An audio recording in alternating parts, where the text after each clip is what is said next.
All right, everybody, welcome in to episode 94 of Two Countries, Two Americas, All Sports.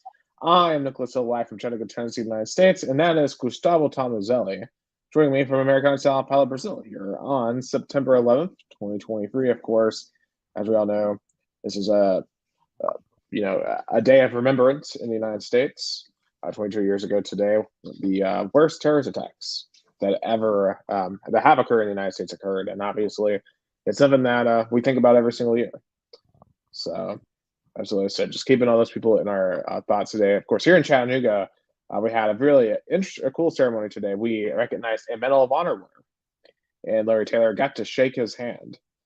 And so, basically, if you don't know, just a long story short, he was a Vietnam War fighter pilot, and he managed to save four fellow soldiers from the middle of a Viet Cong firefight in 1968. So just a shout out to Captain Larry Taylor. Congratulations to him on his Medal of Honor that he was awarded last week from President Joe Biden. So obviously a source of pride for all of us here in Chattanooga.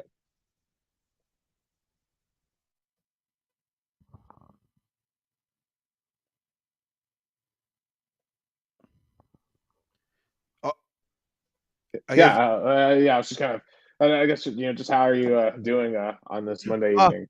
Yeah. oh yeah. You're talking something about so serious. I don't know if you, how you want to transition to that. Of course, our Yeah. thoughts and prayers were always for the victims of the September 11th attacks and everything that happened afterwards. And definitely a day of remembers.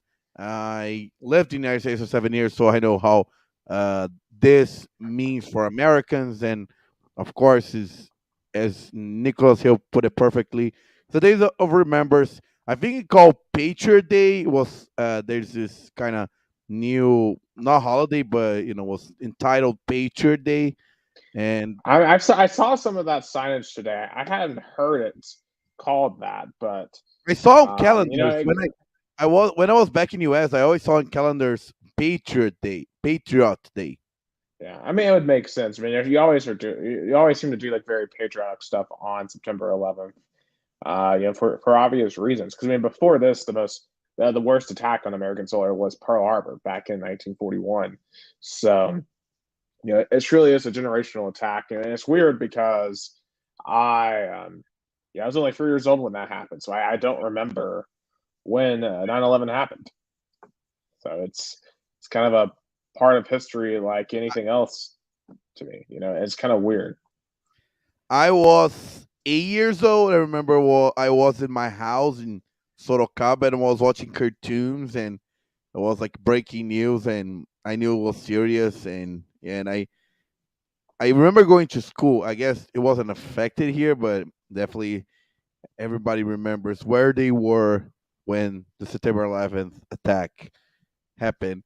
But let's go to sports because as we talk, because a lot of talk, and there's a game happening in New York, and the question is, are there are there Jets fans already worried, and it's not the end of week one already?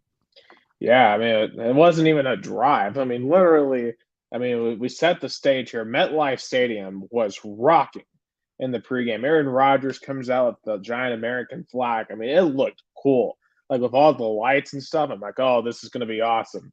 And well, 4 plays later, Aaron Rodgers was hopping to the sideline and then was carted off the field. Um, I mean, I don't know if I've ever seen something so deflating as that because that stadium was juiced. They were juiced. And that the entire rest of the half, they've been silent. And I don't blame them because now they're watching Zach Wilson play quarterback, and Zach Wilson is Zach Wilson. Threw just an awful interception there in the second quarter, although he's made one good throw. He's made a good throw, but has also made a really bad one. And frankly, if it wasn't for the Jets rushing attack, like Brees Hall looks awesome, and Dalvin Cook's had some nice runs. Like the Jets wouldn't have any offense.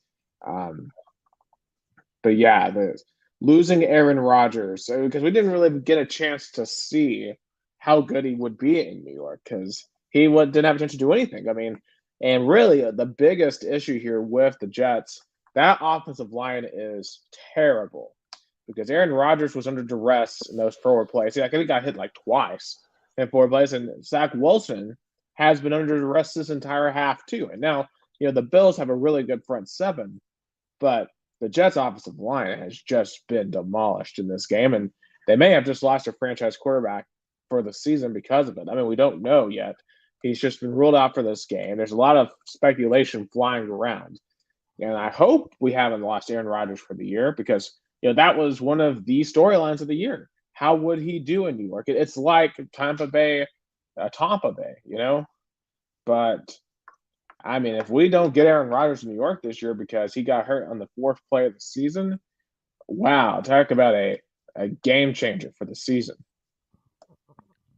I cannot even imagine how Zach Wilson is thinking right now because you were supposed to be the face of the franchise for years to come. Then you kind of fell apart, especially last year. Then Mike White comes out playing decent, and the fans don't like you. And then in the offseason comes in the savior, Aaron Rodgers, and he was ready to roll, and then he got hurt. And then you came in again.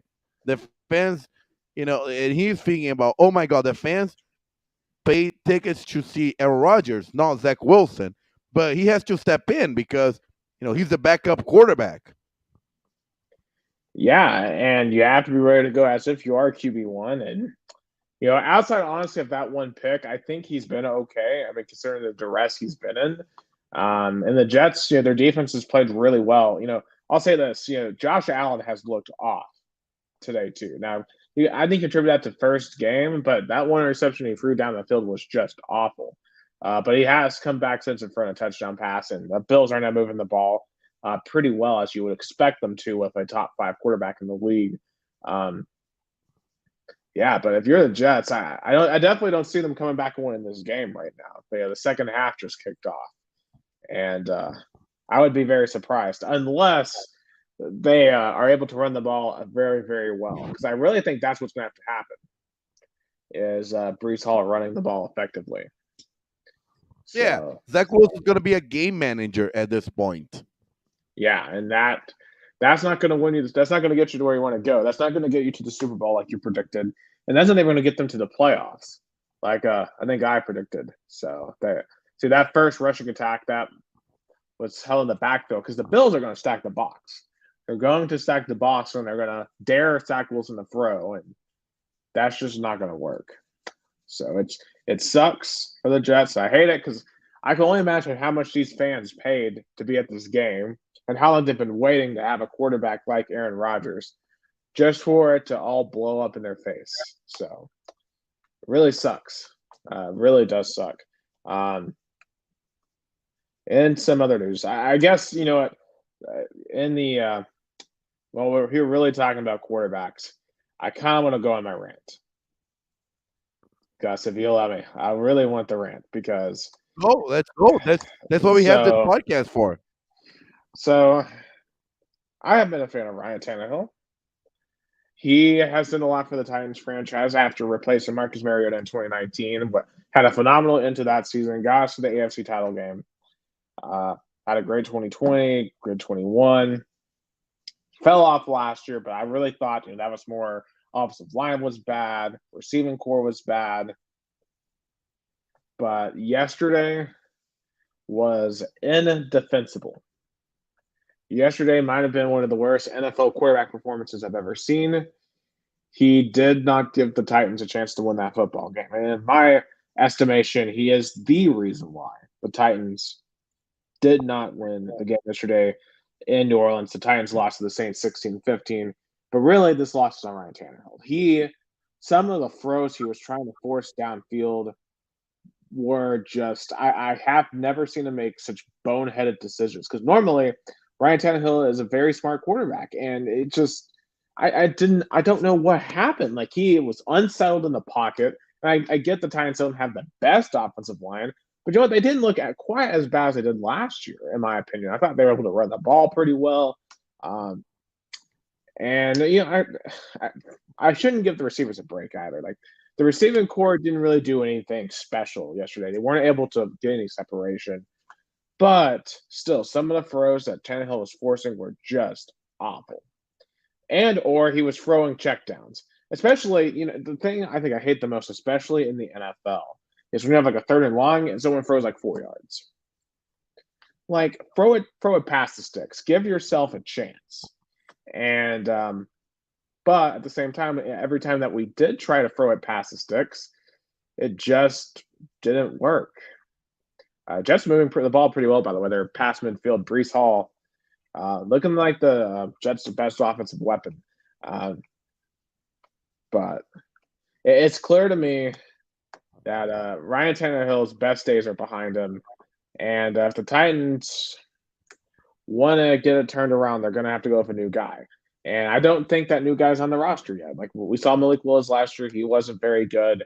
I don't think he would be much better this year. Of course, Will Levis is injured right now, and rookie quarterbacks very rarely can step right in and be good. And I really doubt Will Levis is that guy.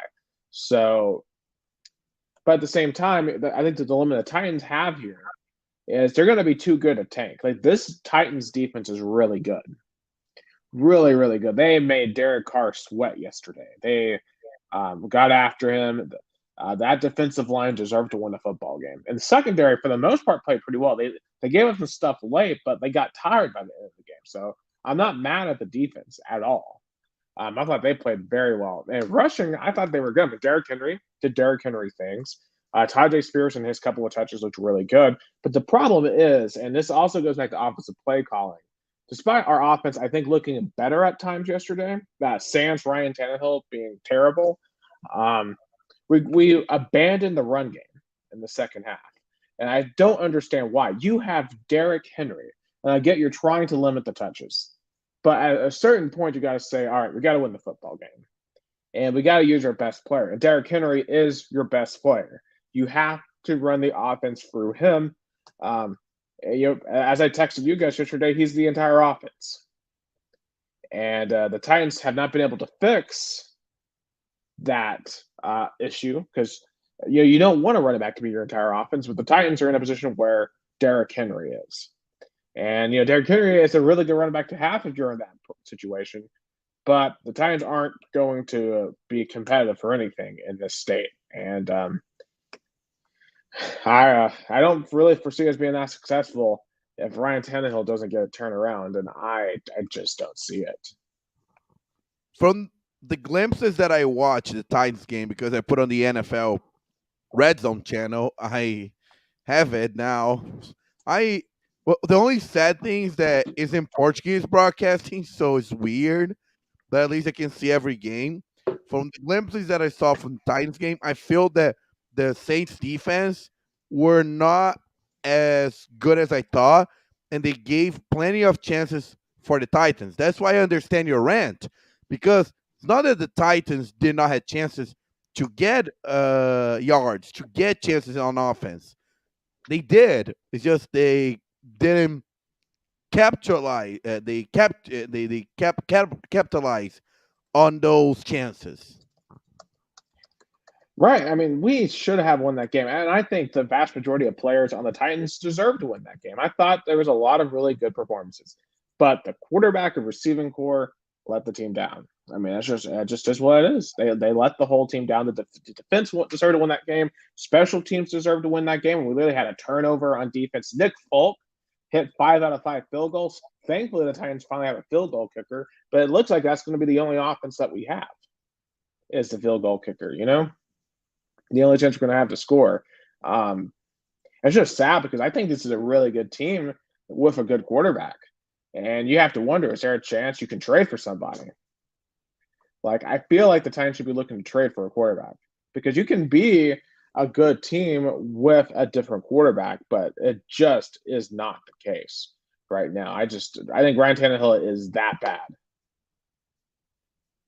But who's this good quarterback that is willing to go from a bad team to a medium team?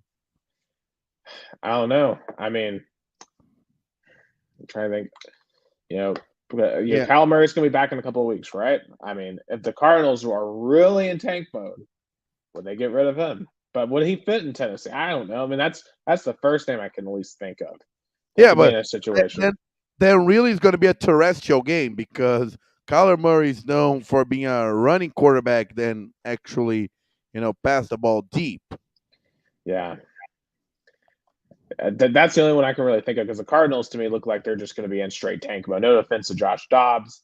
He gave his chance. I mean, he did have a chance to win the game yesterday against Washington, but I don't know how many more games he's going to have chances to win. Let's just be frank there. Yeah, it's just sad, man. Like because it's not like all the talent's depleted, but you just know we're in purgatory. We're in absolute purgatory. And the Saints might be one of the better teams in the league when it's all said and done because their defense is really good. I think, but it's performances like this that that will cost the Titans at the end. You're gonna have another Cincinnati. You're gonna have another, Baltimore from a couple years ago, where that Ryan Tannehill, when you need him, you can't depend on him. So it just and I don't like to say that because I like Ryan Tannehill. Um like he has been one of the better Titans quarterbacks I've seen, and you know at a certain point you just gotta acknowledge that someone has a ceiling, and Ryan Tannehill unfortunately has a ceiling. But I don't think we're going to be in the position next year to get one of those top tier quarterbacks. Like definitely not like a Caleb Williams, because I don't know if you watch Caleb Williams or not, but he's going to be he could be a deal right there. Yeah, and Mike Vrabel, I think he's gonna keep his job no matter what happens this year. But when do you start questioning his offensive playing? Because at some point, especially if you get rid of Tannehill and be Malik Willis, or Will Levis, or a new quarterback that came this season by a trade, at some point you gotta start questioning not the pieces, but who, make the plays. Well, he And should have gone outside the organization to get a new OC. Why did we promote from within when the yeah, offense was already terrible? oh boy, oh my God, I you saw that Zach Wilson? He's gonna be on like 4-13, but Jesus Christ, he's all over the place in New Yeah, York. yeah. Well, he's running for his life. That Jets offensive line is not giving him any time. Like he's actually been moving the ball decent on this drive, but he just, yeah. I mean, there's literally getting no help out there. So I don't even necessarily blame that on Wilson. He made the smart decision to throw it away.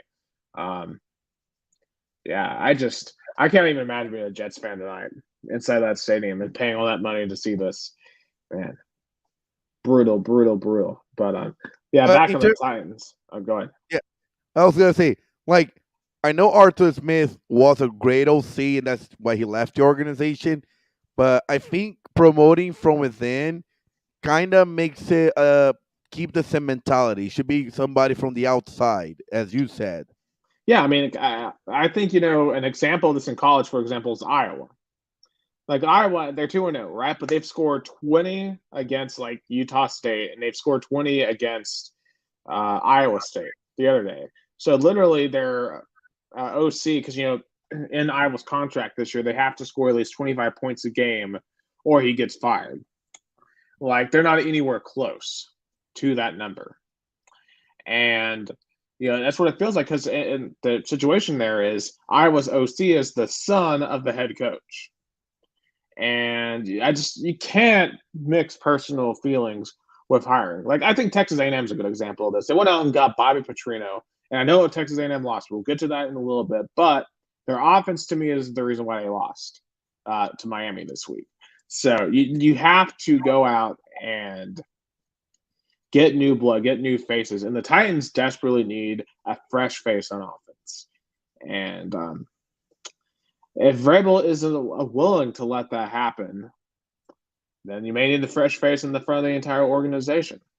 And I think Vrabel's been an excellent coach. I don't want to lose him because I don't think a lot of this is his fault. Like a lot of this was John Robinson's fault. But at a certain point, as the head coach, you have to step in because I feel like Bill Belichick wouldn't have let half of the stuff that has happened to the Titans happen. to him. So I wanted for able to exercise a bit more of his muscle. Yeah, and the Titans. Now they're gonna have to think ahead uh and and I think Tannehill's job is safe for now, but I don't know. They're gonna face the Chargers at home. I mean, Justin Herbert, he played really good on Sunday. So, and, Yeah, but another close loss for the Chargers. Where have we seen that before? oh, what a shock! The Chargers blowing games and losing closely. Oh wow. Yeah, I mean it's just I I mean it's literally an art form for the Chargers. I mean, I don't know how you could be more versed or well versed in being able to blow a lead than the Los Angeles Chargers. Yeah, I know it was on the road. I mean, and it was at home. And I mean, I know home field advantage is not much the Chargers can count on, but still, they had a really decent lead going into the third quarter, and they just blew it. Yeah, but at the same time, shout out to Tagovailoa. If he when he's healthy, I mean, how good of a quarterback can he be when he's healthy? Because he looked pretty good yesterday. I mean, 466 free touchdowns. Of course, Tyreek Hill, maybe being the best receiver in football. You know, I mean, the Dolphins, man, and they can just keep it together. That's a dangerous team. Yeah, but it's just the also not the only the result of Tua, but also Mike McDaniel. He's really establishing himself as this really offensive guru. I mean, he came from the Kyle Shanahan coaching tree, but I think he can improve even more the Dolphins because I mean last year they they finish on a high. Absolutely. And as a Titans fan, it's so hard to watch the crap that we push out as an organization and then turn around and watch other teams like have innovative offenses. And then, I think what makes it worse from the Titans standpoint is being a Vols fan and seeing our offense, run up and down the field all the time now. Maybe not this past weekend, but on a normal basis under Heupel, we usually go up and down the field and score a ton of points. And then having to watch the Titans is just like watching paint dry. So I don't know, we just need a schematical philosophical change. I think on the Titans offense to be competitive and to be fun again and to be entertaining. Because at a certain point you have to be entertaining as well. And the Titans aren't, but the Dolphins and Chargers are. And I wouldn't be shocked if we saw that matchup again in the playoffs. What wasn't entertaining going back to New York, but rewinding the clock 24 hours was the New York Giants, and it may be entertaining for some people. But how do you lose 40-0 at week one on Sunday Night Football? Like, how do you let that happen?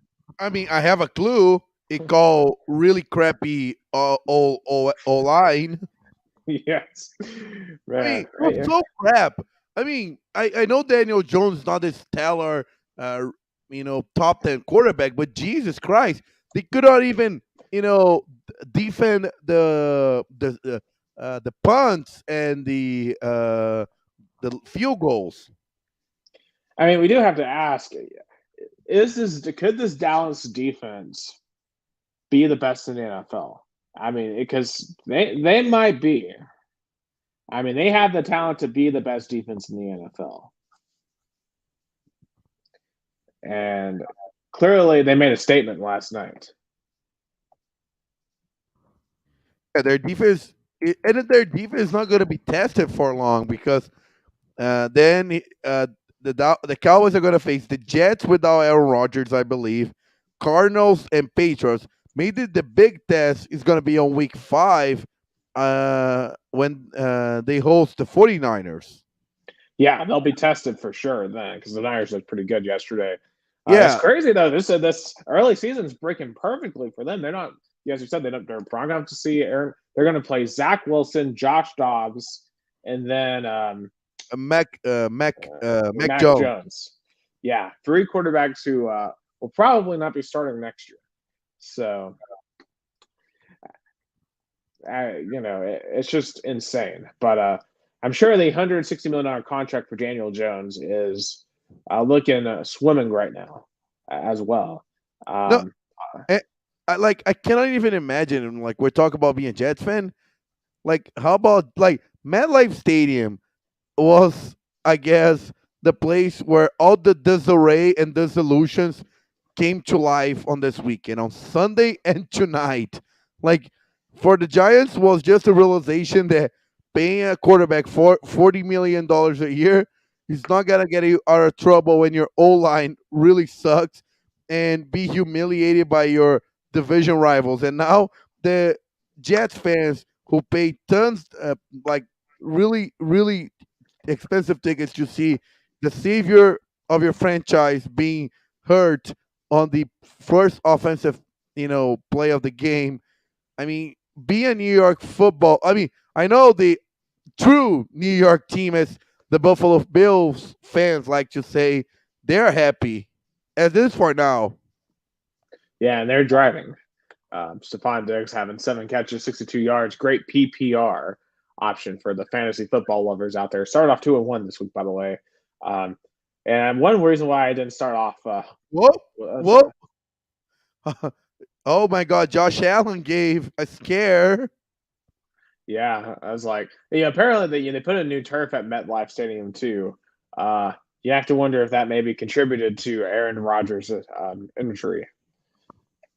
It seems like anytime we go to artificial turf, the injuries just go up significantly. So it's kind of scary to think about. What was also scary, Joe Burrow. What in the world is going on with Cincinnati? I mean, 3 points, 82 passing yards. You're gonna pay $275 million for 82 passing yards. What is Josh Allen doing? That's the second time tonight he has thrown into Oh, double coverage. oh.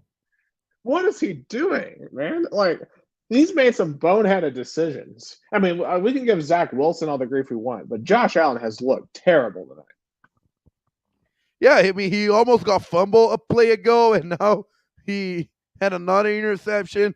I guess it's not the quarterback's night in New York. See, this is the type of thing that will prevent him from ever winning a Super Bowl because this is the type of stuff he was pulling against Cincinnati in the playoffs last year, and the reason why he almost lost to Miami in the wild card. Like, this type of thing will keep you from ever winning. You don't see Patrick Mahomes doing stupid stuff like that. I'm sorry, and that's why he has 2 Super Bowls. You didn't see Tom Brady do stupid stuff like that. That's why he won Super Bowl after Super Bowl. You got to be able to take care of the football. And Josh Allen, as talented as he is, as great of an athlete as he is, he doesn't value taking care of the football, and that's what happens. And you're going to give a Jets team that should really be emotionally out of this football game a chance. They got the ball down to possession because you just had to throw it into double coverage for no reason. And the receiver looked completely not even close to getting the ball. Yeah. Yeah. Josh Allen tonight makes no sense. It really makes no sense. And it's really interesting. There's a lot of star quarterbacks struggling. Of course, before that interception, I was starting to bring up Joe Burrow. I mean, gosh, getting outplayed by Deshaun Watson. And Watson really didn't play great. He was only 16 of 29, 154, but didn't have to be great. He just Joe Burrow did nothing yesterday. But You have to also, wonder how much the injuries help hindering him. oh yeah, that's true. But back to the Ohio Derby, I guess we can call it that. Also, a really encouraging performance by Deshaun Watson. I mean, he has the most chip on his shoulder in terms of contract, and although he got an interception, he got a touchdown, and he was able to carry the team to a win. Yeah, and it starts off 1-0, and that's going to be an interesting storyline because that Cleveland defense is really good. That Cleveland's defense is for absolute real. Myles Garrett, of course, he got himself a sack yesterday. Um, could they be a sneaky playoff contender? I think they could. I don't think Baltimore looked that impressive yesterday against the Texans. Of course, the Steelers were awful against San Francisco. I mean, Cleveland looked the best out of all the AFC North teams in Week 1. Yeah, that's true. I mean, of course, still week one, but the way they hold Joe Burrow into only 82 yards passing and -1 rushing for Burrow itself, but although their defense could be strong, if Deshaun Watson keeps playing better every week, are they a playoff contender? I mean, if he improves, absolutely. If he improves and shows that he can be the Deshaun Watson of old, but I don't know if he even needs to be the Deshaun Watson of old. I think this roster he has is just as good, if not better, than the rosters he had in Houston. So as long as he can kind of take care of the football, not make too many mistakes, I mean that's a playoff team. Now, to be a Super Bowl contender, that's going to require, I think, a massive elevation in play from him. But just to make the playoffs, I think he can. I think they have the shot to do it, and that's going to be an awkward conversation if he does get there. But um, they certainly looked the part yesterday. Um, Throwing it back to last Thursday, real quick, because the Detroit Lions going on the road to the defending Super Bowl champions in KC. And, Patrick Mahomes had to play this game without Travis Kelce, and boy, did it show. I felt bad for Patrick Mahomes. He was trying everything he could, but those receivers he had were bad, especially Kadarius Toney. I mean, had a drop that landed right in the Lions defender. They take it back for a pick six. He drops a critical third down late in the game that would have extended a potential game-winning drive. Um, obviously the Lions were very impressive, especially I think their rushing attack and on defense. But I don't think this loss is anything for the Chiefs to panic about. That's more shows I think the Lions are just a really good team. I mean, you'll be hyping up the Lions all preseason long, and they do deserve credit for the toughness and going on the road. And you can be like, "Oh, with Travis Kelsey wasn't on the game," but still, though, you play on the most one of the most hostile environments for a road team, and you beat the Super Bowl champions. That deserves some praise. Oh, absolutely. And Dan Campbell has those Lions believing, and you feel like they can win any football game now. And I think they're going to have a shot to win their division. Now, I think the Packers were very impressive yesterday too. So I think it could be the Lions and Packers fighting for that division because the Packers just ran Chicago out of their own building. I thought that game would be a lot closer than it was, but Jordan Love, it looks like that the Green Bay has a quarterback, just like they've had for the past 30 years. Or also how Chicago still looks lost, and I mean they have a lot of questions to answer. Yeah, I mean Justin Fields, it's just not good. Not a good performance at all for Chicago. I was very disappointed in what I saw from Chicago, and especially considering that the Green Bay really didn't run the ball very well yesterday. But I mean, didn't really need to when they were able to spread the ball around like they were able to. So, shout out to Green Bay, 1-0, and I think honestly the most impressive performance so far in Week 1, outside of the Cowboys, of course, the 49ers. So the Niners, what they did to Pittsburgh at one point in this game, Pittsburgh and had their first 5 possessions, they had 1 yard of offense and no first downs. To me, if I'm a Steelers fan, I know you're playing San Francisco. That's alarming because I would have expected to see a lot of progress from Kenny Pickett and the Steelers' offense. Yeah, and at some point you have to really start to question if Mike Tomlin should continue as the Pittsburgh head coach because as praise for the defense and for the not having a losing record, I mean, the Steelers are just stagnated. They went to like a stagnation where the fans don't feel any hope. If you ask the Steelers fans, do you see yourself going to the playoffs, winning the Super Bowl? The answer is no, and it's not because this team sucks. It's because there's an empathy and a lack of offensive mind. Yeah, they just kind of like the Titans. They just don't feel innovative. They don't feel exciting. And I mean, you only have Najee Harris. You only run him 6 times. I mean, that's just not a winning winning formula for success there for Pittsburgh. And yeah, but I do have to say that the Niners. I said this in the preseason. They were my Super Bowl pick. Um, I picked them last week, and they looked pretty good yesterday. I mean, Brock Purdy doing what he needs to do, being solid. 19, 29, 322 touchdowns. Of course, Christian McCaffrey looking incredible, as always. I mean, Brandon Ayuk having an amazing game, too. The Niners look every bit the part of a legitimate Super Bowl contender, at least in week one. But it is just week one. So, maybe I don't want to overreact too much. But I think between them and Dallas, they have by far the most impressive starts to the season. But I think it's time for us to go into some week 2 winners. Yeah, week 2 picks. Let's get the picks. Absolutely. At some point, we'll have to go back and retally week 1 and see which one of us got more right. So, but anyway, first game, Thursday Night Football, Amazon Prime. Minnesota 0-1 versus the Philadelphia Eagles at 1-0 in Philly. Give me Philly. Yeah, I'll go Philly. Packers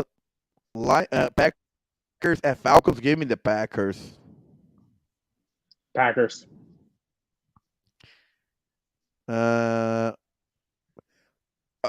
Before I make the pick, one thing I also praise. Shout out to Jimmy Garoppolo. Play a really solid game versus the Denver Broncos. Coming with a new coach and Russell Wilson year 2. Jimmy Garoppolo. He was tossed out of San Francisco. He looked really good, but I still think the Bills. Give me the Bills. Yeah, alarming loss for Denver again, but I'll go the Bills. Ravens at Cincinnati. Give me the Bengals. Yeah, bounce back game, Bengals. Seahawks and Lions. Give me Detroit. Yep, Detroit. Also, 17-point loss to the home by the Rams. Bad look for Seattle. Chargers at Tennessee Titans. Sorry, Nick. Give me Los Angeles. Have to agree. Give me the Chargers. Tampa Bay Buccaneers hosting the Chicago Bears. Give me the Bucs with Baker Mayfield. You know what? This is the first point we're going to disagree. Give me the Bears. Kansas City Chiefs looking to bounce back, going to Jacksonville to face the Jaguars. I mean, really good quarterback matchup. Give me Trevor Lawrence and Jacksonville Jaguars. I agree. Jacksonville looks like the better team. I mean, but they got a good challenge from Indianapolis, who I think looked better than I thought they would. Indianapolis Colts going to Houston to face the Texans. Give me the Colts. I mean, the Texans they're not on tanking mode because they already have their franchise quarterback, but they are still look really further from a decent team. As long as Anthony Richardson's healthy, they will win. He was very impressive, and I really wish the Titans had him. Give me the Colts.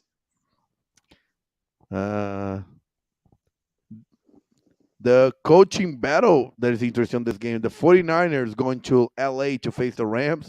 Sean McVay versus Kyle Shanahan. The Rams might be back too, but I think the Niners are just a little bit better. But it'll be a great game. Give me the Niners. Yeah, give me the Niners too. Kyle Shanahan just owns Sean McVay. Uh, Uh, New York Giants going to uh, Arizona. Oh, yeah, what? Sorry. that's a bad game. Yeah, That that was game's what I was gonna say. Yeah, that's what I was gonna say. Probably that's the least attractive football game. Even c- compared to college football, like that's why tickets going for $24. yeah. If you're in the desert, also if you're in Houston, you can get into that game for $24 as well. Yeah, but So at least in Houston, it's a divisional game, and at least they're two interesting young quarterbacks. In Arizona is Joshua Dobbs versus Daniel Jones.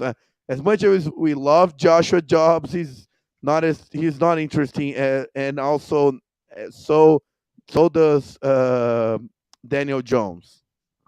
I'm gonna ride with my boy Josh Dobbs. The Rocket Man gets himself a win. Give me the Cardinals. Give me Arizona too. Go Yeah, Dobbs. let's go Dobbs. All right, Jets Cowboys. Wow, this game was a lot more interesting 2 hours ago. Yeah, give me Man, give me Dallas. yeah, they're in Dallas. Man, CBS is probably kicking themselves right now because that's going to be their game of the week. I mean, imagine ESPN right now. They're also mad. They got Josh Allen, Aaron Rodgers on Monday Night Football, and now it's just really bad. Josh Allen versus Zach Wilson. Yeah, disappointing. But give me Dallas. Yep, yep, Cowboys. The Commanders going to Denver to play the Denver Broncos, and give me Denver. They really need to bounce back after that bad loss in Las Vegas. I No, mean, they is Russell no. Wilson washed for real? He might be, but I do think they beat Washington. Sunday Night Football. The New England Patriots hosting the Miami Dolphins. Give me Miami. Miami, Patriots look really further from a decent team. absolutely, I agree. Like Bill Belichick, it was the no something that was interesting. Uh, Tom Brady went to the Patriots game, and he sat close to Robert Kraft.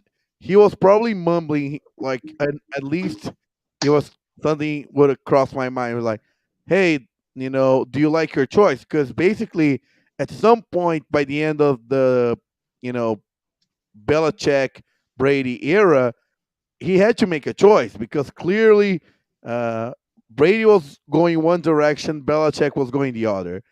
And as much Kraft loved Brady, he kept by his coach. And I guess I don't know. The choice doesn't look good, and Brady looked really like comfortable. Left New England, and he got a one Super Bowl, went to two playoff appearance with the Tampa Bay Buccaneers, and the Patriots.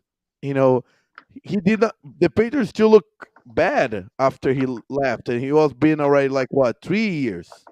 Well, I do have to give them credit. After falling 16-0, I mean, they did make a pretty good comeback against the Eagles, and the Eagles to me looked pretty sloppy. But as I said, I still think Miami is just one of the more innovative offenses, and as long as Tua is healthy, they're going to be a serious threat, I think, to be a contender. And to wrap up, doubleheader Monday Night Football. First, the New Orleans Saints going to Charlotte, North Carolina to play the Panthers. Give me New Orleans. Yeah, I agree. I mean, obviously Bryce Young's home debut, but it's not going to happen. Not going to work. I mean, Carolina looks pretty rough. And the AFC North battle between the Cleveland Browns and the Pittsburgh Steelers. Give me Cleveland. I think Pittsburgh bounces back. I don't think Pittsburgh is as bad as we saw yesterday. Give me the Steelers. That was the picks of the week 2 of the NFL, and we'll see how we're gonna do. And I guess that's the end of the third quarter in New York. Bills 13, Jets 6, and we talk about the interception and the Jets can't capitalize. Yeah, but it just you just wonder how different this game would be with Aaron Rodgers right now. I mean, it would have to be winning, I think, because the defense has played lights out even after the injury, but they got no offense. So it looks like a repeat of last year. So let's move it over to Saturdays in college football. And unfortunately, we got to start off the field with the situation at Michigan State. So head coach Mel Tucker, he's been there since 2019. Some really bad news came out over the weekend. Apparently, he has been under a Title IX investigation for sexual assault. He is accused. So basically, Michigan State has been working with rape survivor Brenda Tracy, who goes around and gives speeches and helps organizations try to prevent sexual assault and sexual harassment in their organizations. To provide training to prevent that type of stuff from happening. But unfortunately, Mel Tucker at least has been accused of masturbating on a phone call with Tracy. And because of this incident, Tracy filed a Title IX lawsuit against Michigan State. And apparently, this has been going on for months. But it just got leaked this weekend. And then Michigan State, in a massive about face, they suspended Mel Tucker. And when it's all said and done, I wouldn't be shocked if he gets fired ultimately due to this. And it's a horrible situation. And I feel bad for sexual assault victims in the Michigan State community because to have one of your permanent faces on campus be accused of something like this is going to obviously cause a lot of distrust in the community. We've got to remember this is the same school that employed Larry Nassar, who sexually assaulted dozens and dozens of gymnasts and in the United States national team. And now we're seeing perhaps another situation occur up there. And it's just you just have to wonder, is there a coincidence that this is happening a second time at Michigan State? And it's just a bad look. It would just make me feel really bad if I had anything to do with that university. Yeah, it's a tough moment for the Spartans. I mean, they're 2-0, but it seems not as relevant anymore their record because how to deal when your football head coach, which that in schools like Michigan State is one of the most preeminent like important faces of the not only the university but on the community. And I wonder how the institution is going to deal with that. Yeah, and depending on no matter how the investigation goes, it's going to be really hard to keep them because a big deal about being a football coach is being a mentor for your players, for the young men, and it's going to be hard to justify keeping them around in that capacity. It's going to be hard to recruit with him, right? Like every other school is going to bring up character concerns, like can you trust Mel Tucker? And it's just bad, just a bad deal. And obviously we got to wait and see what comes to light, whether it's true or not. I don't want to jump to any conclusions here. You are innocent until you're proven guilty. But at the same time, anyone alleges something like this, you have to do the investigation, right? Because you want to make sure that concerns by victims are heard. So just awful. Michigan State comes back this week against a top 10 Washington team at home. And yeah, that's not the team you want to play in this situation. I'll just tell you that. But kind of turning back to the field, back to our Vols, because Saturday was an adventure, to say the least. I was expecting a relatively easy win against Austin Peay, and that's not exactly what happened. The game remind me of the 2016 home game versus Appalachian State? Kinda, yeah. But like Austin Peay, like you got to give credit to the Governors. So, like they came out and were just wild. They were using timeouts in the first and third quarters. Yeah, I'd never really seen that before. They were doing all kinds of crazy trick plays, just being really, really obnoxious. But again, credit, that was kind of their only chance to make it interesting, and they threw us off completely. We couldn't catch the ball. We struggled to throw it down. We didn't throw it downfield at all. I don't think we completed one pass that was past 10 yards downfield the entire night. It was just definitely a rough night offensively. We could run, but it was just very inconsistent. We did win by 17, 30-13. But when you play a team like Austin P, you're expecting to win by a lot more than that, and it's not the most comforting thing heading into Florida because, as we all know, we haven't beaten Florida in Gainesville since 2003. Vols are an 8.5-point favorite here. That's their largest ever in the Swamp. And rumor is, the players held a player-only meeting after the game, kind of to hold each other accountable, saying, hey, that wasn't good enough. And Josh Heupel in his postgame said that wasn't good enough. Kind of, where do you think the Vols stand heading into truly their first big game of the year? Yeah, it sounded it felt off. I mean, but the question is, you said Austin P threw everything they could. A lot of people were asking if Josh Heupel was holding and not wanted to show everything because of such a big game on Saturday. I mean, clearly the Vols were thinking 1 week ahead.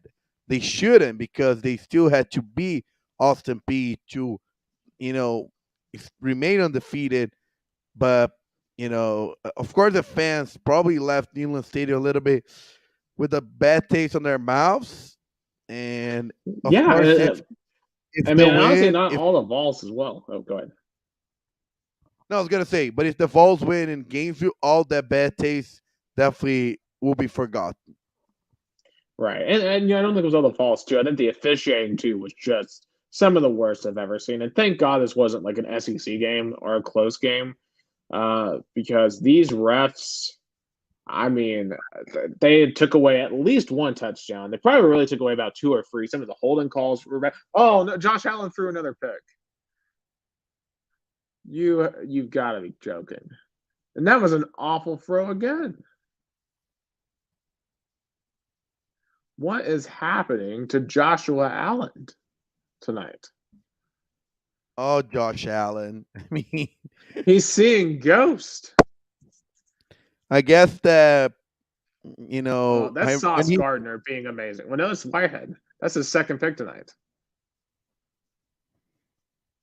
yeah, what a pick! What a pick! Sims had no chance catching the ball. Wow, this is crazy. This is, I mean, this might be one of the worst games I've ever seen him play. I mean, if he loses to Zach Wilson, man, this is not probably what the Bills fans were expecting either. I mean, who's more mad tonight, Jets fans or Bills fans?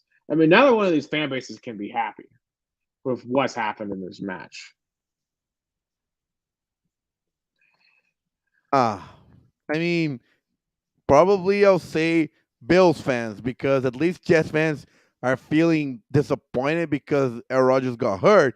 Bill fans are like, are we gonna keep seeing this reckless Josh Allen, performance and our chances of going back to the Super Bowl being even decreased? Yeah, it's definitely crazy. But back to Tennessee.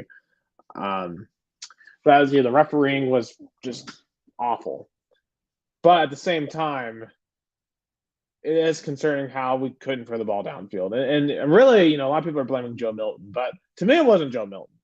To me, it was the receivers. The receivers couldn't catch on Saturday, and that is very concerning to me. Like, why in the world were their heads just not in the game, or like, I mean, I don't get it because we're going to need them to catch Saturday because they don't catch balls on Saturday in Florida, and we got issues, right? Uh, but I really am hoping that you're right. I think we just didn't 100% commit to this game. That we were looking ahead to Florida, and because we all know how big this game really is. This is our best chance, maybe ever, to win in Florida, to break that streak. Yeah, And because Florida had a really easy win over, I guess, called McNeese. McNeese, yeah. Yeah, I mean, he wasn't surprised. And Billy Napier, he looked worried. I saw his press conference talking about the Vols' offensive, power. He looked worried. Just say that. And definitely is a big chance. I can't wait for this game. It's going to be shown on the Brazilian ESPN too. Yeah, So it's and even honestly it's probably the game of the week because obviously I keep the Vols game separately from the other five that we picked, but it really is the game of the week. I would yeah, say. the other game that we can say is like a big game, even the ticket price shows that is the Colorado State, and definitely because of all the juice that the Buffaloes have, especially with the Sanders duo, Deion Sanders and Shadon Sanders. Yeah, I mean, but I'll say this: Colorado State though is not a great team, and they lost to Washington State 50-24. Um, I don't expect that game to be very close. I think Colorado will easily get past that one to win. But kind of Yeah, back on that's Tennessee, Florida. You know, we didn't talk about last week, so let's go into it now. What are the keys to this match? Because I think the offense we got to get some deep shots. We got to throw the ball downfield because we haven't completed a deep shot yet in two games. We haven't seen because we saw Joe Millen uncork one ball against Virginia that was absolutely gorgeous, but Randall Keaton dropped it, and we saw nothing of the sort this past week. But I think you're right in that we didn't really need to do that, and we didn't want to show it against Austin Peay. Um, but I really want to see some deep balls just thrown and flung down the swamp field. And I think we got to stretch out their defense. That will open up the running attack because obviously our rushing attack right now is the strength of this offense. And we need to get off to a fast start. We need to make this a shootout type game because I don't think Florida can keep up in a shootout. If it gets low scoring, if it gets muddy, that's when Florida has a chance. And we have to find a way to get out fast because if we get out fast, then I think Graham Mertz in Florida could kind of begin to crumble under the pressure at home. Because to me, both teams are going to feel a ton of pressure here, but I think Florida might feel more pressure, especially Billy Napier. I think Napier needs this win. He really oh needs yeah, this win. yeah. This if Billy Napier wins this game, then his job is a safe at least for this season. If he loses, then the pressure is gonna keep mounting. Oh, absolutely. Yeah. And especially considering this is nighttime, it's prime time in the swamp. If he lets Tennessee come in there and win for the first time in 20 years, those Florida fans aren't going to like that by any amount, And there's some people who think the Vols will go in there and blow them out. Um, and I think there's certain pathways where that can happen. But it's all about how we start. If we start off slow, the first two games we have started off putridly slow. Like we scored, the opening touchdown against Virginia, didn't score again the half of the second quarter. We didn't score a touchdown against Austin Peay until the very last, 10 seconds of the half. We can't start slow. If we start that slow, Florida's going to have a chance to win this football game. But if we start fast and make this into a game where Florida has to get into a shootout, like last year, they could get into a shootout with us because they had Anthony Richardson, but they don't have Anthony Richardson anymore. And that to me is a huge difference. Nick, First and Jets. goal. Yeah, first and goal.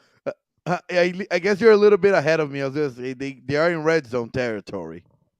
Yeah, Garrett Wilson there with the nice catch inside the 10-yard line. Man, Zach Wilson moving down the ball, engineering a drive. The Jets fans, this isn't what they expected to see, but Zach Wilson to the left, he tries to juke a defender up to the 4-yard line. Second and goal. I mean, if the Bills lose this game, I think Bills fans are gonna be really like, "What the hell?" And all the blame's gonna be on Josh Allen. Yeah, as it should. I mean, Josh Allen is having just as bad of a game today as Ryan Tannehill had yesterday. I mean, now obviously I don't believe that the Bills should move on from Josh Allen or anything, but this is one of the worst games I've ever seen him play. I mean, this is terrible. But you also have to think too. The Jets have a pretty really good defense, and oh my gosh, oh, Garrett Wilson, are you serious? Oh my! Oh Are you my! serious? Holy cow! What a catch! Wow! Touchdown Jets. Now No he's way! elite. Now he's elite. Wow. I mean, Aaron Rodgers is watching this and be like, hopefully, can do that when I come to the field. Yeah. But wow. And with we White guys have hands, the ball game, hands. folks. And Josh Allen, as bad as he's played tonight, he's going to get the ball with under 5 minutes left in a tied game. Wow, I don't know how he catch it with his right arm. Like the ball looked, he's gonna lose, and he got it. Right. I mean, just unreal. Also got a penalty on the that was a delay of game, so they're going to have to push it back. Oh man, I hope it'd be very Jets for them to miss the extra point right here. It would be so New York Jets if they missed the extra point right here. I mean, because they had a delay of game, and yeah, they're all celebrating stuff, but you got to get the ball for the uprights. We'll see if all right, snap, kick on the way. Good. All right, tied game. That would have been hilarious, but that's not what happened. Wow. Where were we at? So we're still on Vols. I guess kind of what do you think the Vols have to do here to beat Florida? Be fast on offense. As you said, go to a shutout, like a shootout, and really try to overwhelm Florida's defense. I think that's the game. Yeah. So prediction time. Do you think this is finally the time that we get to see a win in the Swamp?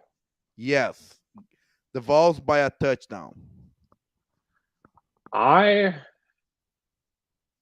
think that the Vols. I honest to God, really don't think we've actually met this year's Vols. We meet them Saturday night. Give me Vols 45-17. Beat down, drain the swamp. Oh wow, you're going Drain all in. the swamp. Yeah.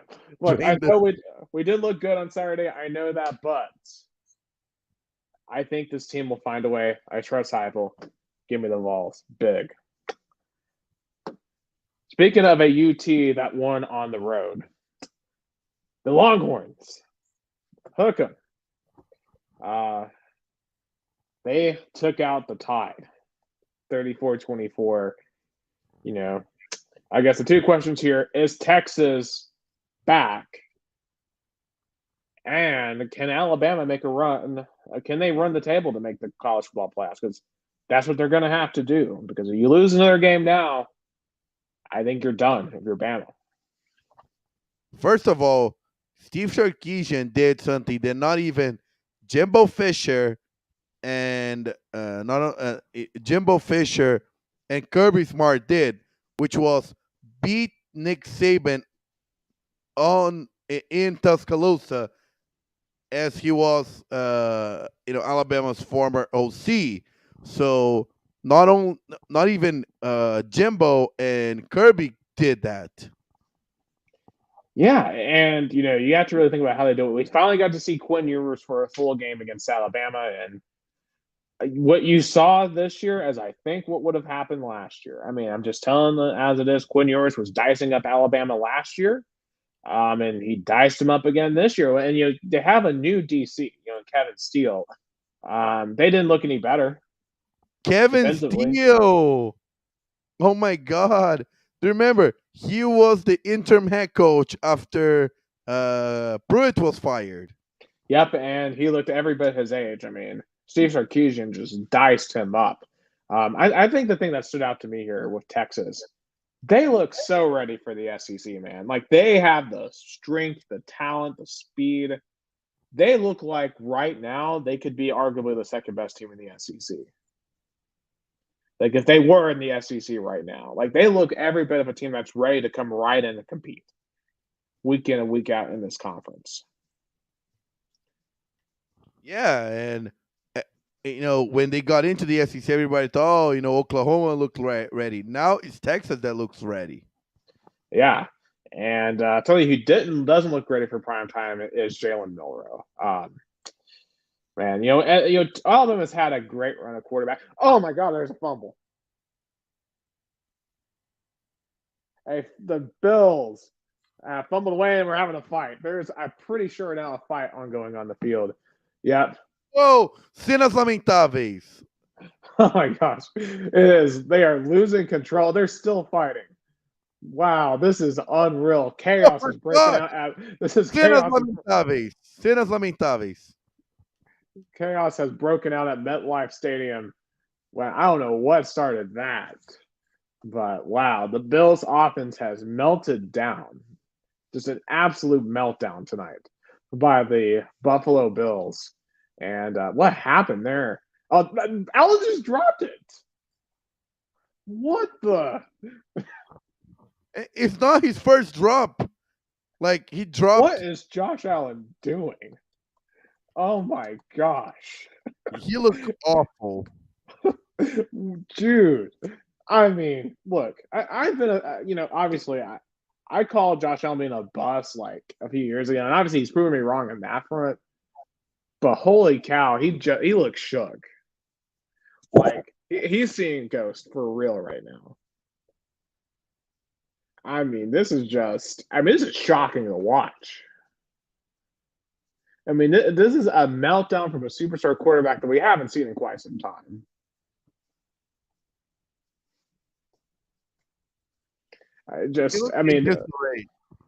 Yeah, I mean, this is an all-time QB meltdown right now that we're watching from Josh Allen. I mean, if I'm a Bills fan, I'm beginning to panic. I mean, this is crazy. Because Ryan Tannehill already was like, okay, he's on the downslope of his career anyway. But I expected Josh Allen to come in and be amazing. No.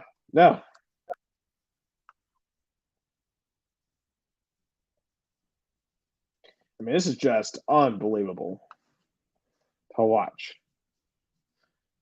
So, yeah, Jets had the ball, and they're in the red zone.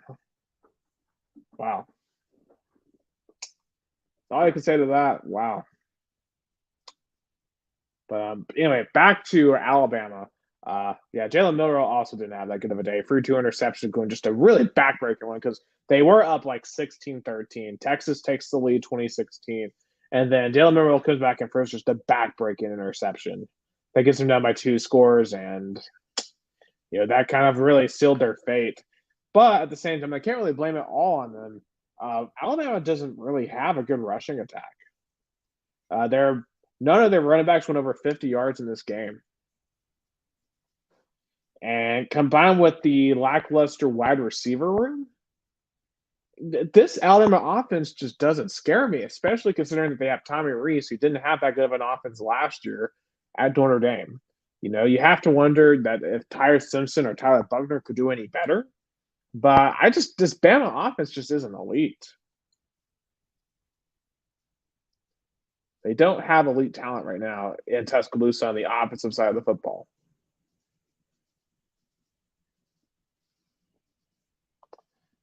Yeah, I feel that the offense still doesn't look good, and Alabama, I guess Saban relied too much on really, really good quarterback that he kind of lost his way because back, I guess, before Josh, before Tua and before Jalen Hurd, Nick Saban didn't rely on a really good quarterback to win titles, but now I guess he does. Yeah, because remember he changed the philosophy up in 2015 when he brought in Lane Kiffin, and they just went on an incredible run. They had Jalen Hurts, then Tua, then Mac Jones, then Bryce Young, and they now have a Blake Sims type quarterback in Jalen Milroe, and yeah, he just isn't that type of guy. And frankly, What we saw on Saturday night, that's a team that's going to lose another game somewhere else, whether that's to Tennessee, whether that's to LSU, or on the road at Texas A&M. I don't see that team running the table for all those games. Yeah, they're gonna face a South Florida team on the road. I feel they're gonna get a W, but I mean, I don't see them going to the SEC championship and a college football playoff. I just But don't. why are the Jets going for it right now? It's 4th and 1. You can literally kick the field goal to take the lead. Why are they going for it? What? Okay, well, they better get this, or otherwise it'll look really stupid. They got it. That's barely. Well, they can run out of clock, I guess, now. Well, I mean, the Bills are going to start using timeouts. But gutsy call there by Salah. That could have ended badly for them. Okay, first down, Jets. But I do think that obviously Texas, huge win for them. Another huge win there.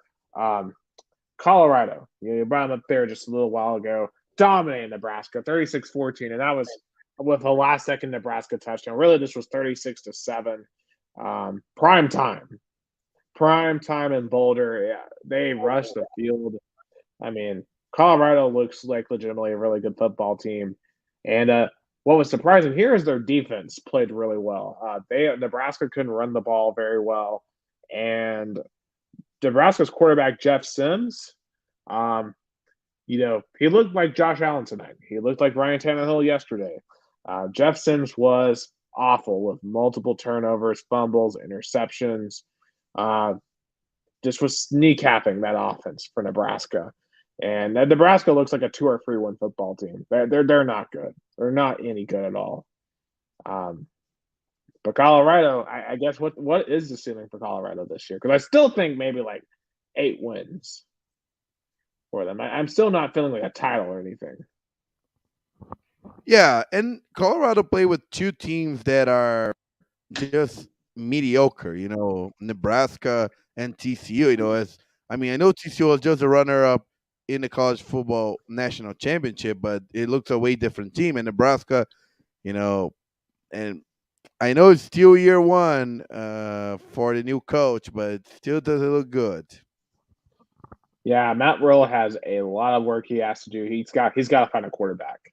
Nebraska is just putrid. Also, probably one of the other biggest games of the week, the U. Texas is back. Is the U back? Is the U back? They beat Texas A&M 48-33, and I can't believe the stat is real. But Tyler Van Dyke is the first Miami quarterback against a top 25 team in the AP poll to throw 5 touchdowns against a top 25 team for Miami. That seems insane. That's a true statistic, but apparently it is.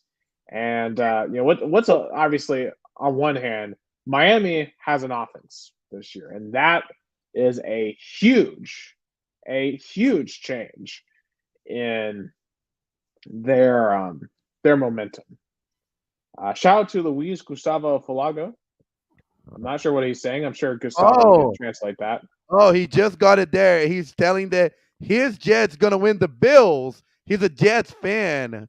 He's really optimistic about his New York Jets beating the Bills. He says this. He started watching us now, but he's already telling us the Jets are winning. Yeah, it looks really good now. I mean, the Jets, frankly, they're in the catbird seat. They can run out the clock, frankly, and kick a field goal and win this thing with 2 minutes. So the Bills going to need to force a turnover or something right here. So yeah, Gustavo, we definitely can keep you update. 13-13, 13-13, 2 minutos pro final do último quarto. I have to also say in Portuguese because he speaks Portuguese, but just finishing. But speaking about Colorado in Texas A&M, Miami. Also, shout out to Cam Kitchens. He had a really bad injury by the end of the game. He moved his fingers initially. It was put put on a stretcher and cut it off. It was by the end of the game was really in a weird mood.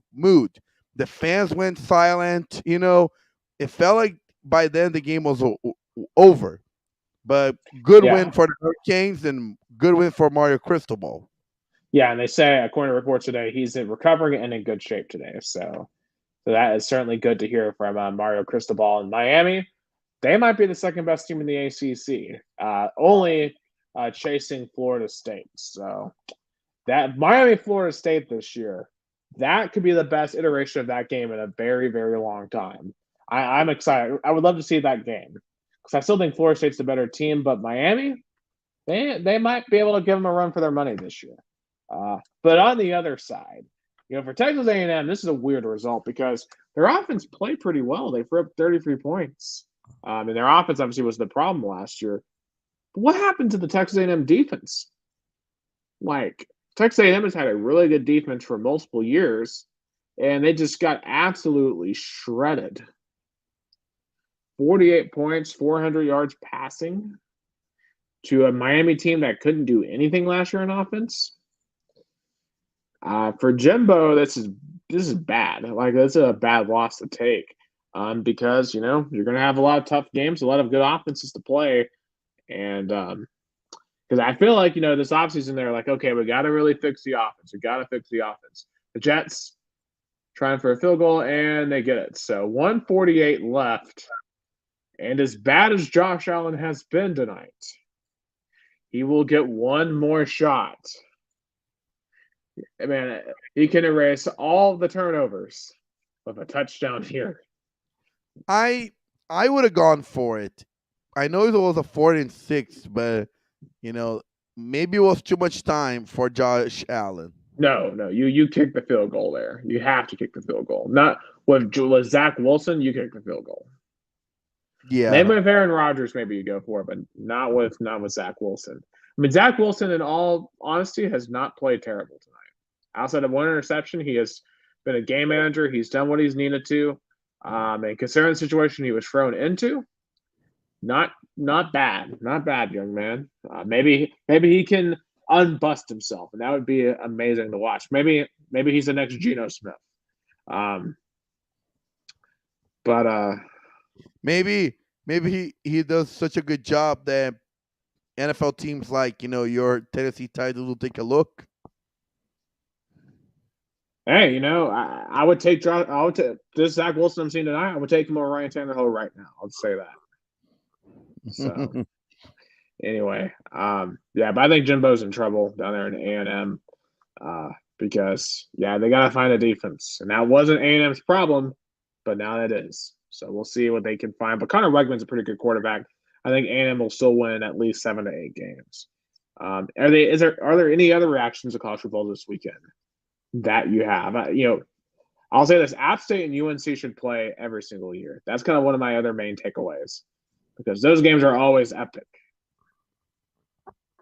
I mean, I feel like it's because Appalachian State is the little brother and UNC is the big brother of North Carolina, and of course, App State's gonna go with everything they can to beat UNC. I agree; they should play every year. Absolutely. And also, I'll say this: the two teams I feel awful for this week are Baylor and Texas Tech. Those two teams lost in very, very agonizing ways. Baylor, they both had leads on Utah and Oregon late in the fourth quarter, and they both found ways to lose them. Baylor had a costly turnover late that cost them that game against Utah, and then they almost had a Hail Mary and got it back, but were 15 yards short. And then Texas Tech, after losing to Wyoming, they couldn't stop Bo Nix and threw an interception, a pick six that really ended their chances there. So, and also just one more note I really want to bring up. I think Notre Dame is the real deal. And this could be one of those years where they make the playoffs. I'm going to go ahead and go on that limb now. I think Sam Hartman has really brought a new dimension to their offense, and they just look dangerous. And I think they're going to beat Ohio State next week. But that'll be a huge game for next week. Yeah, other than Tennessee, Florida, the other interesting game, of course, I already said was Colorado State, of course, because of the all the hype and prime time. But maybe Ole Miss, Georgia Tech should be somewhere interesting. Um, Georgia Tech, they looked amazing in the first half against Louisville a few weeks ago, but that didn't quite work out for them, obviously. And I still think they have a lot of work to do, but they have a lot better offense this year. So, Ole Miss, they were kind of in trouble against Tulane with their backup quarterback, but they did end up winning that game.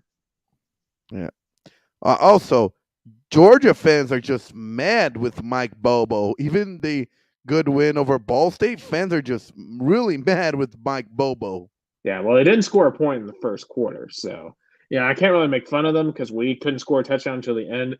But I mean, I think the question has to be asked: how much can you really take from these games against lower tier competition? Because the teams are not going all out at all, and the Bills are past midfield, so they are driving.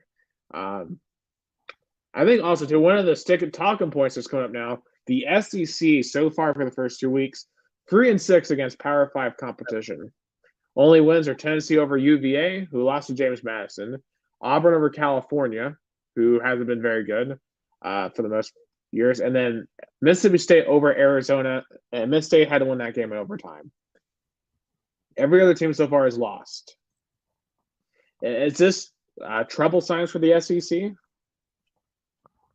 Mm,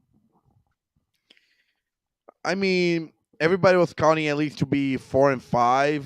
Definitely the Bama loss wasn't on every uh, but mm, it's not that SEC's in trouble. I just and it's something that always the fans preach and wanted. The other conferences are catching up, and it was so funny now. Oh, the some big wins come from the Big 12, but Texas is going to the SEC. So it was kind of like it should be uh, 3-5 because Texas Alabama is going to be next year's like a SEC matchup. Yeah, and what's crazy too is the Pac-12 so far has only lost like 2 games out of conference as well. So they look amazing so far, but the conference isn't going to exist this time next year. That's kind of cruel how good the Pac-12 looks right now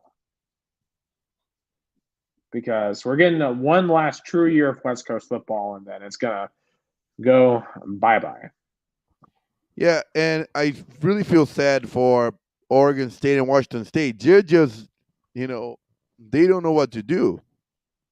Yeah, right now they're in a legal battle. They've successfully blocked in court today, by the way, a uh, a a meeting. So the Pac-12 right now cannot meet until the courts let them meet, because basically Oregon State and Washington State are arguing that because all these teams are leaving, they should get no say in how the Pac-12 runs itself. So basically, they're arguing that the Pac-12 should only be ran by Oregon State and Washington State, which is just insanity. But I mean, they kind of have a point. Yeah, I mean, the teams that are actually staying should be the ones saying how things should be run, even though it's going to be like a pack two.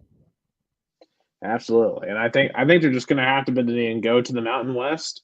But you have all those contracts with the Pac-12, and I don't know exactly how that's going to play out. All right, so looking ahead to week 3, and I'm going to be honest, this slate isn't very good. it's definitely one of the it might be the weakest slates. This is the problem with college football, right? I'm hoping that all the country alignment fixes this, but it just feels like we're in an era of just not great games for the first couple of weeks of the season. Yeah, and coaches' excuse should be, especially off the record, be like, "Hey, we don't want to, put harder teams than we should to hurt our chances to go to the playoffs. Yeah, but hopefully with 12 teams, we will not see that anymore. All right, give me an upset alert for the week, and I can start if you want. I've got one. Go. Georgia Southern over Wisconsin. That could be an upset. Wisconsin's a 19-point favorite there. Wisconsin, their defense looked really bad last week against Washington State, and frankly, they were struggling against Buffalo. I think Luke Fickell has a lot of stuff to work out in Madison, and he is a long way from it being really good down there, up there in Madison. So I could see the Eagles pulling off their second straight Big Ten win because they beat Nebraska last year. My upset alert is going to be Missouri beating Kansas State. I could see that. I mean, it's going to be an interesting game, but I mean, Missouri has certainly been struggling. I mean, they only beat MTSU by 4 the other night. So, and I think a lot of Missouri fans are growing tired of Eli Drinkwitz. I saw a lot of posts from Missouri fans tonight saying they want to fire Eli Drinkwitz. So, anyway, an underrated game. What is a game that people maybe aren't looking at that maybe they should look at? For me, I think Minnesota, North Carolina. I think that Minnesota, they barely survived Nebraska last week. They get to 2-0. And North Carolina coming off the 0-team win over App State. I'm very curious to see what UNC team shows up, what Minnesota team shows up there in Chapel Hill. Underrated game, the East Coast rivalry between West Virginia and Pittsburgh. Yeah, the backyard brawl is what that's called, because I have that in the top 5 games. So I'll say this: I mean, Tennessee Florida's game of the week in my opinion. But in the top 5 non-ball games, we have Washington at Michigan State, and Michigan State dealing with this problems this week. And Washington, I just think it's a lot better team anyway. I think Michael Penix will line them up. Give me the Huskies. Yeah, give me West Virginia. Yeah, Washington, Michigan State. Washington. Yes. This one's interesting. BYU at Arkansas. All right, we got a 50-yard field goal attempt here to send it to OT. Tyler Bass from the left hash. Doink. Did that go in? It doinked in. Oh, my goodness. Oh, my God. It hit the pole. So unlucky. The Jets are so unlucky. Oh, my gosh. Oh, that's cool. How can they be so unfortunate? Unreal. They doinked it. Man. Wow. Yeah, but anyway, what did you say for BYU Arkansas? Of course, last time BYU came down to SEC territory, they broke my heart. They broke our hearts. I was on the field when the game ended. I had a sousaphone around me when that happened, so I almost threw that tuba onto the field, but I managed not to. So, yeah. I mean, honestly, Arkansas's been too impressive. But then again, BYU's offense has looked awful so far. I like Arkansas to get this done. Arkansas. Would be another P5 win, maybe, for the SEC. K-State, Mizzou. So you picked Mizzou, right? Yeah, that's my underrated game of the week. I'm going K-State. I think K-State not only wins, but they win convincingly. They blew out Mizzou last year, and I don't think Mizzou has improved that much. All right, backyard brawl, Pitt, West Virginia. Oh, yeah, I picked West Virginia. That was actually my underrated game. Yeah, I picked West Virginia. I don't think West Virginia is that good this year, but Pittsburgh lost at home and were frankly getting blown up by Cincinnati last week. I actually tend to agree. Give me WVU at home in Morgantown. Neil Brown needs this win. If he doesn't win this game, he's getting fired. And then the non-vol game of the week, number 1 UGA finally plays someone with a pulse against South Carolina. but I think they'll make quick work. I think South Carolina's O line's terrible. Give me Georgia. Give me Georgia, but I think the offense has to be better because not at least going to be a SEC game. So as you said, it's going to be a team with a pulse. Absolutely. So we'll see what happens. Week 3. Please, balls, for the love of God, please drain the swamp. Please do it. I don't want to have to come on here and explain again how we lost again in Florida. All right. Some other U.S. Sports news that's not football. The U.S. basketball team, the under 23, I believe, in the FIBA World Cup, not getting a medal. Very interesting. They lost to Canada for the match for third place. Lost to Germany in the semis. They had lost to Lithuania earlier in the tournament. Um, I'll say this. It's interesting to watch teams beat the U.S. right because obviously basketball was created by America and it is our game. Of course, it's been exported to the world, and it's not like that this roster was like an elite roster. But still, it's like when the U.S. loses in an international basketball tournament, it's like really like how One, do you lose? one point I have to make is that European basketball is really catching on, and is NBA and American basketball is going to become like the Premier League where the England have the greatest league of soccer, no question about it, but their national team can't win anything. Very true. And you got all these different play styles that you have to keep into account as well. So I think for U.S. basketball, I think we'll see a more complete team for the 24 Olympics next year in Paris because I think a lot of players are just going to want to go to Paris, right? Like a lot of the stars are going to want to go play in Paris. So, yeah. Another news, shout out to Coco Gauff. I'll be honest, I didn't really watch any of the U.S. Open, but I know she's a young superstar, and she got her first major tennis tournament win. She beat, I forget who the woman that she defeated for championship, Sabalenka. So, yeah, so huge one for Gauff, and you got to wonder if she's the next William, right? Because, I mean, Serena retired last year, and she is now, I think, naturally filling in that role as the new American tennis superstar. So good job for Coco. But I did see that Naomi Osaka will be back next year. And obviously she was doing very well herself. So I think Gauff versus Osaka is going to be a very interesting matchup in the years to come on the court. In baseball, real quick, shout out Mount Oh Olson. Hit us. Go ahead. no! Before we also have to talk about another impressive win in the U.S. Open by Djokovic. Djokovic, another great game. He bet Medvedev, great game. Absolutely, and that's like his what eighth U.S. Open or something like that. I mean, he has been great on the Arthur Ashe Stadium. And did you see the other night where like that climate protester stopped the game for like an hour?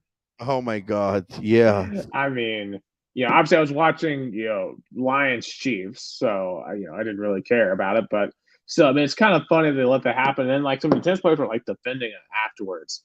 Um, Interesting that that stopped the game for an hour, but hey, I don't watch tennis. This is my thing, and the reason why I'm not really into tennis, right?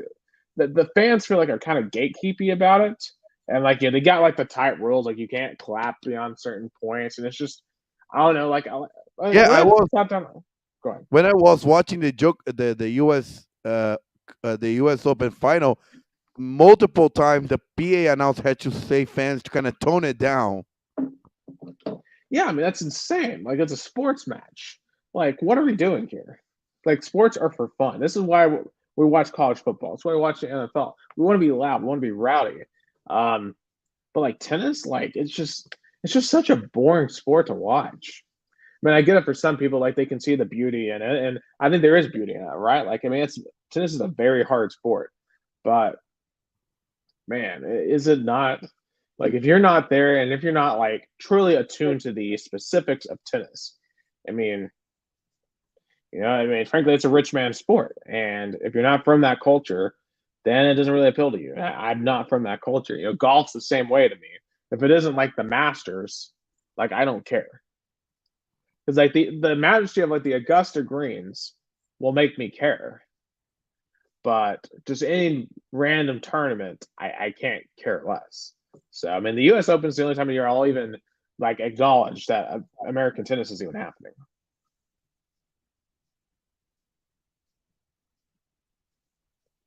So I didn't expect to go on a tennis rant, but that's just kind of how I am personally feeling the subject. Especially when they're trying to like take away the block out some of the football games too. And it's just like, no, I want to watch football, not tennis. But anyway, Matt Olson hit his 50th homer tonight against Philadelphia. Just an insane year for Matt Olson and the Braves.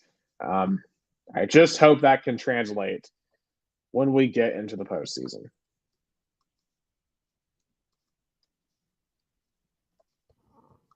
Yeah. And I'm not really sure if there's really anything else on the baseball front because it just feels like right now we're just waiting on postseason to start. Because it feels like we know in a lot of cases who is going to be in the playoffs and who isn't. Oh my gosh, the Jets! There's no one in front of him to the 30, to the 20. He misses the punter. You gotta be kidding me! No way! They win on a punt return. Oh, Oh let's my gosh! go! Oh my gosh! No, No way! no way! Oh my god! What the heck? Shades of Deshaun Jackson against the Giants back in like 2008 or whatever that was. But now it was in OT. Oh my goodness! Well, I think that was like the last play of the game. The Miracle in the Meadowlands Part 2. I mean, Jets fans right now, what a roller coaster of emotions. Starting the game, losing their franchise quarterback, and now winning against your in-state rival in overtime on a punt return. Yeah, what a freaking finish. And Zach Wilson yelling into the camera. Imagine how he feels. He just beat Josh Allen straight up. Yeah, like he can say, "I beat Josh Allen," because like it's not like, oh, he took over halftime with a 10-point lead. No, he literally came in on the beginning of the game. Yeah, I mean, just you couldn't script this any better. I mean, football is literally just the best. It is just the best. Um, I mean, you just can't script that anymore on a night that initially was just absolutely tragic for the New York Jets. Don't write them off. Yeah, obviously, I don't think they're title contenders without Aaron Rodgers, but if I am Aaron Rodgers right now, like he's probably watching this after like X-rays and stuff. He's like, "Whoa, this team can win it without me. Imagine what they can do with me." Yeah, that game in Dallas is going to be interesting. I mean, I said at halftime that game in Dallas didn't look that interesting anymore, but and my friend called. He said he warned the Jets we're gonna win. He called. Yeah, I mean, unreal. I wonder what that call is like from Buck and Aikman. Just one of the craziest. That has to be one of the craziest finishes to a primetime game I've ever seen. The reaction of Ryan Fitzpatrick. He's in the Manning cast. He looks sad, really sad. I just have it on the normal broadcast. I'm not interested in the Manning cast anymore. It's just all interviews. Like I just want to watch the game. Yeah. I have the Manning cast because I don't have sound, so I want to see the reaction. But that's true. I watched a little bit of the Manning cast. it just feels like let hopefully the yes men turn don't get me wrong. But I want to hear the interview. Hey Google, volume 10. Let's see. I just took it. What happened to this team emotionally when Aaron Rodgers went down? The energy kind of got low. But once we came in here and locker room, he didn't show no signs of disappointment. You know, he encouraged me. He just gave me a look. I looked him in his eyes, gave him a look. Then in my mind, I was thinking like, let's win this game for A-Rod. You know, he worked hard. He worked hard all week. We all. Yeah, I guess you can see they played this game for Aaron Rodgers. Yeah. I mean, just crazy. Just crazy. And I mean, this is a devastating loss for Buffalo. Yeah, Absolutely a devastating lot of loss. questions for Sean McDermott and especially for Josh Allen. Yeah, everything I said about Ryan Tannehill at the top, you can send notes to Josh Allen's mailbox as well. And I said it after like whatever, like his third interception, the third turnover. Yeah, You never winning a Super Bowl, and I firmly am going on record tonight. He's never winning a Super Bowl. Not with these turnovers. You're not. All talent in the world to do it, but man, if I'm a Buffalo fan, that was dejecting. I mean, they were up by 10 points too. They were up by 10 in this game, and they let the Jets, led by Zach Wilson, come back. I mean, just unconscionable.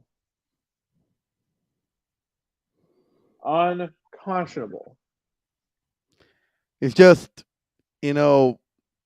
I feel like Buffalo because the way they and also remember the way the season ended last year and the way the season started this year was fans questioning is this team has a ceiling.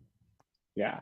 By the way, so the game winner was Xavier Gibson, undrafted free agent out of Stephen F. Austin.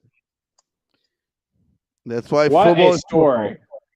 What a story there. I mean, a guy from a small school doesn't get drafted and got it done. So, yeah, but that's why football is just the best, the most dramatic. Yeah.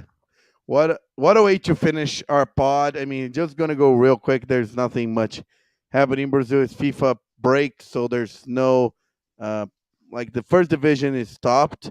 Corinthians won the Brazilian championship, the female Brazilian championship for the fourth time. That was the coach's last game at home. He's leaving for the female Brazilian national team. And shout out for Corinthians. They're the dynasty of women's soccer in Brazil. Even though Rio Branco was eliminated, the Paulista under 23 continued. União São João and Taquaritinga won their first legs of the semifinals. I think they're going to confirm next week. They're going to be promoted and going to go to the third division in the state of Sao Paulo. What else? That's pretty much it in Brazil. Yeah, and just one last quick note in America. Tyler Reddick wins Kansas, second of free playoff race. So him and Kyle Larson automatically in the next round. And really, one biggest storyline here heading into the Bristol night race, which, by the way, why are we scheduling the Bristol night race, the biggest race in East Tennessee, the same time as Tennessee, Florida? Terrible scheduling. Terrible. Because most people in East Tennessee are going to watch Tennessee, Florida. Just telling you that right now. Bristol really needs to I mean, obviously, I know playoff scheduling was why this race is in this spot, but it's got to go back to August. Just it's not going to be good for the attendance side of things, I would think. But because you've been to Bristol, Gus. I mean, it's an institution in East Tennessee. But the one thing that's above Bristol in East Tennessee. Well, there's two things that are above Bristol and East Tennessee: Dolly Parton and Tennessee football. So, I think you're muted.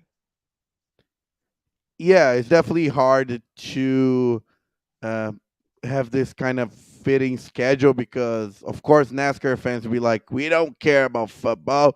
We don't should you adjust, but of course, the average Tennessee sports fan, of course, would have loved to not have that conflict. But anyways, a great night. I've been to Bristol night races. It's amazing. It's a great crowd. Even though I went to 2020, where there was was a lot of fan limitation. I bet it's going to be a great night in Bristol. Yeah. And Martin Truex Jr., biggest story here. He was the regular season champion, had a 41-point cushion. He finished last at Kansas, had a tire blow up on him in the fifth lap, was bad the race before at Darlington. He's currently outside the cutoff point. He's in 13th. If he doesn't make up 7 points this week, he will get eliminated in the first round, which would be just shocking. Absolutely shocking. Also, I feel bad for Bubba Wallace as well. He had a winning race car this week and also had a tire. Just a bad week for tires in Kansas. So bad week for Goodyear. And Martin Truex and Bubba Wallace have some serious work to do in Bristol. But hey, that's why the playoffs can be quite entertaining. That's all the time we have for Two Countries, Two Americas, all sports. A live reaction show, frankly, as the New York Jets with Xavier Gibson stun the Bills without Aaron Rodgers. Because Zach Wilson on this week 1 Monday night, played better than Josh Allen, who had, frankly, one of the biggest meltdowns I've ever seen from a superstar quarterback. But come back next week, we'll have reactions to the next games in week 2 to see how these two teams fared, the rest of the NFL, and of course, we'll have reactions to Tennessee, Florida. And we'll either be quite ecstatic or we will be, I don't know what the emotion will be on the other end. Let's hope we don't find out. But for Gustavo Tomazeli down in Americana, Sao Paulo, Brazil, I'm Nicole in Chattanooga, Tennessee, United States. And you've been watching the only Brazilian and American sports podcast, Two Countries, Two Americas, all sports. Have a great night.